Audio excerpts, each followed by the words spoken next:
Hi friends, good morning. Sunday morning ಎದ್ದು ಬರೋದ್ರೊಳಗಡೆ ನಮ್ಮ ಅತ್ತೆ ಎದ್ದಿದ್ರು. ಏನು ಟಿಫನ್ ಮಾಡೋಣ ಅಂತ ಕೇಳಿದೆ. ನೂಡಲ್ಸ್ ಮತ್ತು ಟೊಮೊಟೊ ಬಾತ್ ಮಾಡ್ಕೊ, ಸಿಂಪಲ್ಲಾಗಿ ಇವತ್ತು ಮನೆ ಕ್ಲೀನ್ ಮಾಡಿಬಿಟ್ಟು ಮ್ಯಾಟರ್ಸ್ ಎಲ್ಲ ವಾಶ್ ಮಾಡೋಣ, ನಾಳೆ ಹಬ್ಬ ಅಲ್ವಾ, ಎಲ್ಲ ಒಂದೇ ದಿವಸ ಕಷ್ಟ ಆಗುತ್ತೆ ಅಂತ ಹೇಳಿದರು.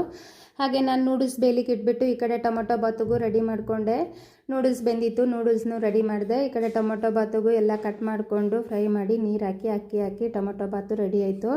ಮೊಸರು ಇತ್ತು, ಅದನ್ನು ತಿನ್ನುವಾಗ ಮೊಸರು ಗೊಜ್ಜು ಮಾಡ್ಕೊಳ್ಳೋಣ ಅಂತ ಟೊಮೊಟೊ ಬಾತನ್ನ ನೂಡಲ್ಸ್ನ ಎತ್ತಿಟ್ಬಿಟ್ಟು ಕ್ಲೀನಿಂಗ್ ಸ್ಟಾರ್ಟ್ ಮಾಡಿದೆ. ಫಸ್ಟು ಮೇಲೆ ರೂಮ್ಗಳಿಂದ ಸ್ಟಾರ್ಟ್ ಮಾಡಿದೆ. ಎಲ್ಲ ಎತ್ತಿಟ್ಬಿಟ್ಟು ರೂಮ್ ಗುಡಿಸ್ಕೊಂಡು ಬಂದೆ. ಮಕ್ಕಳು ಅವ್ರ ಬಟ್ಟೆಗಳನ್ನೆಲ್ಲ ಬೀರಲ್ಲಿ ಜೋಡಿಸ್ಕೊತಾ ಇದ್ರು. ನಾನು ಒಂದು ಕಡೆಯಿಂದ ಗುಡಿಸ್ಕೊಂಡ್ಬಂದೆ. ಮಗನೂ ಬಟ್ಟೆ ಎಲ್ಲ ವಾಶಿಗೆ ತಂದುಕೊಟ್ಟ. ಮ್ಯಾಟ್ ಎಲ್ಲ ಎತ್ಬಿಟ್ಟು ಆಚೆ ಹಾಕ್ಬಿಟ್ಟು ಸೋಫಾ ಡಸ್ಟ್ ಎಲ್ಲ ಎತ್ಬಿಟ್ಟು ಗುಡಿಸಿ ಕಸ ಎತ್ತದೆ. ಮಗಳು ನನ್ನ ಮೇಲಿಂದ ಒರೆಸ್ಕೊಂಡ್ಬರ್ತೀನಿ ಕೊಡು ಮಮ್ಮಿ ಅಂದ್ಲು. ಹಂಗಾಗಿ ಅವಳು ಒರೆಸ್ಕೊಂಡು ಬಂದಳು. ನಾನು ಮ್ಯಾಟ್ ವಾಶ್ ಮಾಡಲಿಕ್ಕೆ ಸ್ಟಾರ್ಟ್ ಮಾಡಿದೆ. ಅಷ್ಟೊತ್ತಿಗೆ ಮಗ ಬಟ್ಟೆ ಎಲ್ಲ ಎತ್ತಿಕ್ಕಾಯ್ತು, ಮಮ್ಮಿ ಬಾ ನಾನು ವಾಶ್ ಮಾಡ್ಕೊಡ್ತೀನಿ ಅಂತ. ನಾನು ಅತ್ತೆ ಮಕ್ಕಳು ಎಲ್ಲ ಸೇರ್ಕೊಂಡು ಫ್ಯಾಮಿಲಿ ಸೇರ್ಕೊಂಡು ಕೆಲಸ ಮಾಡಿದ್ರೆ ಬೇಗ ಮುಗಿಯುತ್ತಲ್ವ. ಅಂತೂ ಇಂತೂ ದೀಪಾವಳಿ ಕ್ಲೀನಿಂಗ್ ಅಂತೂ ಮುಗೀತು. ಇನ್ನೂ ತುಂಬ ಕೆಲಸ ಇದೆ. Thank you, bye.